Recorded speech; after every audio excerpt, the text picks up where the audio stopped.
One day, when Grandma was doing the can, and Grandpa was watching TV, Go Sharks! And the children were playing computer games. I was bored. Suddenly, a knock on the door, a knock on the door. Priscilla, Priscilla, Priscilla, Priscilla, Priscilla, Priscilla. But it was for Grandpa. One day, when Grandma was doing the can, and Grandpa was watching TV, Sharks, you losers! And the children were playing computer games. Game over. And I was bored. Suddenly, there was a knock on the door. A knock on the door. Priscilla, Priscilla, Priscilla. Priscilla, Priscilla, Priscilla. And it was for me. That was the funniest video to make and even to watch. But I have to say, if we just stop for a moment, have you ever felt like that? Have you ever felt like in the middle of a crisis in your life, you just cannot wait for that doorbell to ring, for that answer to come, for that thing that you are hoping will change in your life to arrive? Maybe, like me, you found yourself sick and physically just unable to get out of bed, and for weeks, months, you're just in the bed and are not able to do what you know God has called you to. And so your wrestle might be, why is this happening? What is going on? Why can I not get out there? God, heal me so that I can go and do the things that you've called me to do. You might have found yourself in a place like we did when Micah had leukemia, and we were in isolation for 6 months, and we couldn't go out. We had to be alone at home. You might have found yourself like me, where when I first had a baby, it was very challenging, to say the least, because I felt trapped, I felt stuck.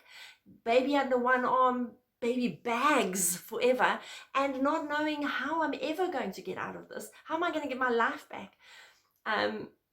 Just wishing time away and hoping that things are going to change, and so becoming very familiar with this language of one day when this happens, then I'll be okay. Then things are going to be okay. Then my life will be in order. One day when I've learned this, when my husband changes, when the kids grow up, when that exam is done, when just when lockdown is over.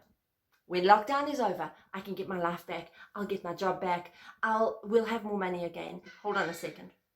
If my heart is feeling sick, why is that?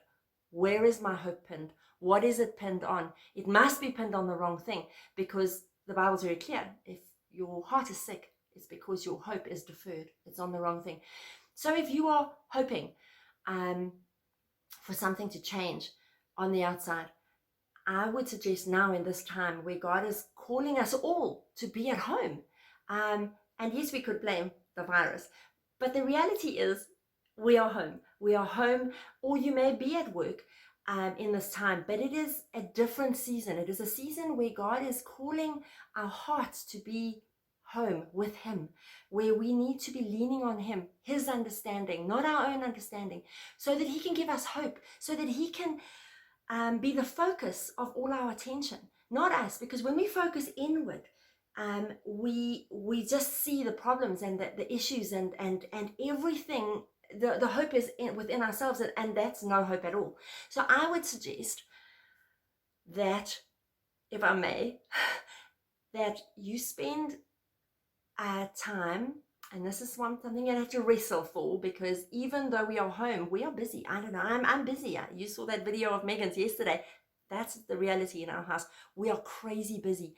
And like Mitchell said, spend time with God. Hear His voice for yourself.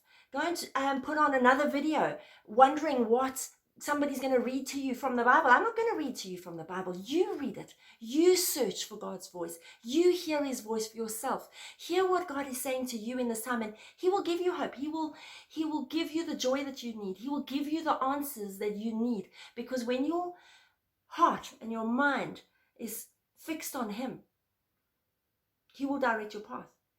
He will bring joy that you cannot even understand. It doesn't make sense, but there it is in the middle of a crisis that you thought you would never get through. God himself comes down and dries your tears, gives you the strength you need, gives you the vision you need, and directs your path. So he wants you to walk and live every moment of this day with him so that he can shape you and help you to see what he sees. Enjoy your time with him.